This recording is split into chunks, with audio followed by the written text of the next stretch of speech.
আকারে কিন্তু বড় বড় ভাই কই যাবে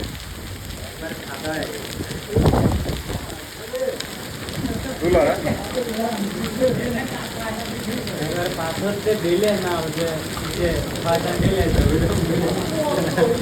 এই পাথর অনায়াসে যদি এইভাবে করতে থাকে মানুষ মরে যাবে শেষ